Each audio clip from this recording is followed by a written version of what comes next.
S'affirmer et poser ses limites. Dans 100% des relations d'amour souffrantes, quelles qu'elles soient, lien d'âme ou non, il y a toujours une problématique liée aux limites personnelles qui sont dépassées. Autrement dit, il y en a toujours un dans la relation qui accepte beaucoup trop de choses de la part de l'autre, au point de dépasser ses propres limites personnelles. Cette personne aura un profil sacrificiel et bien souvent dépendant. C'est-à-dire qu'elle accepte assez facilement qu'on lui marche sur les pieds sans protester. Pourquoi accepte-t-elle de subir ça? Eh bien, c'est toujours lié à des problématiques de désamour de soi et de besoin de satisfaire l'autre à tout prix pour éviter de le perdre. Ici, nous avons une personne qui accepte de subir une forme de maltraitance qui peut être légère jusqu'à extrêmement abusive parce qu'elle a la croyance erronée qu'elle ne mérite pas mieux, qu'elle ne mérite pas d'être mieux traitée et que ce qu'on lui donne, c'est déjà pas mal, même si c'est juste des miettes d'amour. Vous m'avez compris. C'est justement parce que cette personne ne s'aime pas assez qu'elle va accepter qu'on la traite comme une serpillière. Ce qui veut dire que cette personne n'arrivera pas à poser ses limites, à s'affirmer face à l'autre par peur de se faire abandonner, de se faire rejeter ou par peur de faire fuir la personne. Elle fera une sorte de calcul intérieur en sa défaveur qui peut ressembler plus ou moins à ça. Si j'ose m'affirmer, si j'ose dire non et exprimer ce que je veux et ce que je ne veux plus dans la relation, il ou elle va me quitter. Donc, comme j'ai plus peur qu'il ou elle me quitte, je vais préférer subir et accepter de me contorsionner dans tous les sens pour satisfaire les besoins de l'autre, au détriment, bien sûr, des miens. Évidemment, raisonner de cette façon est purement toxique pour soi et même pour la relation, car en acceptant la maltraitance de la part de quelqu'un, même si cette maltraitance est légère, vous descendez dans son estime. Vous perdez votre dignité, votre estime de vous-même et celle de l'autre en n'osant pas poser vos limites, ce qui aura de graves conséquences psychologiques pour vous. Vous pouvez même aller jusqu'à la destruction totale de votre estime personnelle.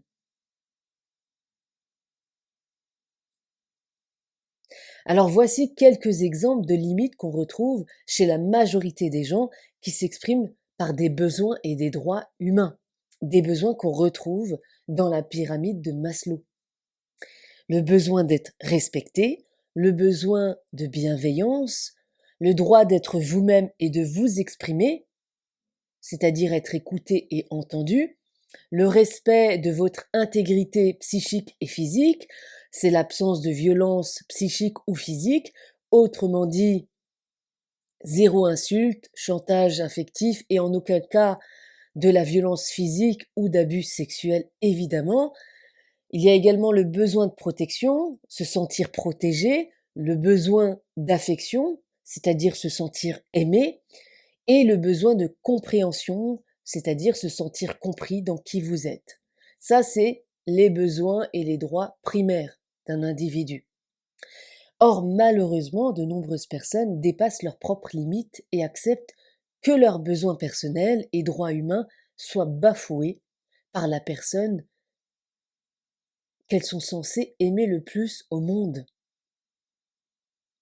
Pensez-vous réellement qu'il y a de l'amour et de la bienveillance lorsqu'une personne vous ment, vous manipule, vous maltraite d'une façon ou d'une autre?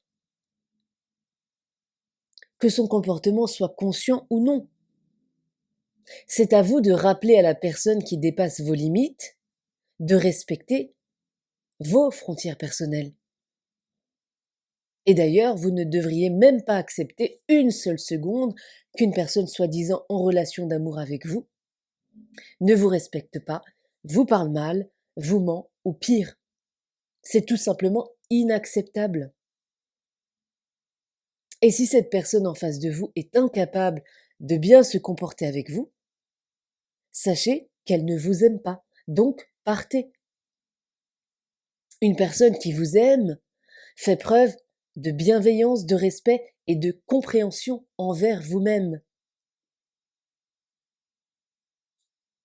Certains d'entre vous sont même trop compréhensifs avec l'autre en lui cherchant toujours des excuses du genre ce n'est pas sa faute, car il ou elle a des problèmes personnels, ça se passe mal au travail, donc il ou elle est souvent en colère, il ou elle a eu une enfance difficile, il ou elle est trop immature émotionnellement. Vous devez comprendre que le mal-être de la personne qui partage votre vie n'a pas à vous impacter directement. Vous n'avez pas à subir le mal-être de l'autre. Si cette personne a des problèmes personnels, un mal-être, eh bien qu'elle aille consulter un thérapeute au lieu de vous faire subir ces ombres. Vous pouvez bien sûr accompagner cette personne en respectant vos limites, si elle vous le demande, mais vous n'avez pas à être son punching ball. Vous n'avez pas à accepter qu'il ou elle se comporte mal avec vous sous motif qu'il ou elle a eu une enfance difficile, qu'il ou elle est immature émotionnellement, ou ne sait pas ce qu'il ou elle veut en amour, etc. Ce n'est pas de l'amour que d'accepter cela, c'est simplement du sacrifice. Au contraire, si vous êtes en amour avec vous-même et avec l'autre, eh bien vous pouvez dire très simplement à l'autre, je vois que tu ne vas pas bien et ton comportement, ton mal-être est en train de m'affecter directement et de gâcher la relation, donc je préfère me retirer pour le moment pour me protéger, pour nous protéger. Je suis là si tu as besoin d'aide, mais va régler ça avec un professionnel de la santé mentale. Je n'ai pas à subir tes ombres. Alors bien sûr, on entend souvent soyons ensemble pour le meilleur et le pire. Alors ici, il ne s'agit pas d'abandonner ou de rejeter l'autre parce qu'il va mal, mais de poser vos limites et de vous protéger d'une personne qui dépasse vos limites personnelles à vous et qui est en train de vous faire du mal, consciemment ou non. Si cette personne n'est pas capable de vous préserver de son enfer personnel, vous devez le faire par vous-même. Et rappelez-vous aussi que vous n'êtes pas le super-héros, le père, la mère ou le thérapeute de cette personne. Vous n'avez pas à la sauver d'elle-même. Vous ne le pouvez pas de toute façon. Comprenez bien que dans une relation toxique et maltraitante, il y a toujours une co-responsabilité. L'autre n'endosse le rôle du bourreau que parce que vous acceptez d'être sa victime. C'est pourquoi pointer l'autre du doigt en oubliant de vous regarder vous-même ne vous aidera pas à vous libérer du schéma relationnel toxique dans lequel vous êtes. Le jour où vous saurez poser vos limites, vous affirmer et dire non face à n'importe qui, face à n'importe quelle situation, vous ne vivrez plus aucune relation abusive car vous ne laisserez tout simplement pas entrer dans votre vie une personne toxique pour vous. Le changement commence par vous. Si vous voulez être aimé à votre juste valeur, avoir une belle relation, commencez par cesser de vibrer moins que ce que vous méritez. Croyez-le ou non, mais une personne saine de corps et d'esprit ne vous fera jamais de mal sciemment. Et si elle vit quelque chose de difficile qui la met dans des états de colère intense ou autre, elle saura vous en préserver. Pourquoi? Eh bien parce qu'elle vous aime, tout simplement. On ne fait pas de mal aux gens qu'on aime lorsqu'on est une personne saine de corps et d'esprit. Et on ne fait pas de mal tout court d'ailleurs à qui que ce soit. Rappelez-vous que vous êtes censé vivre une relation d'amour, pas une relation de souffrance, de maltraitance. Donc apprenez à poser vos limites et à partir lorsque c'est nécessaire à votre survie psychique et émotionnelle. La personne qui partage votre vie amoureuse est censée vous aimer Vous choyez, vous protégez et vous respectez. Et elle est bienveillante aussi.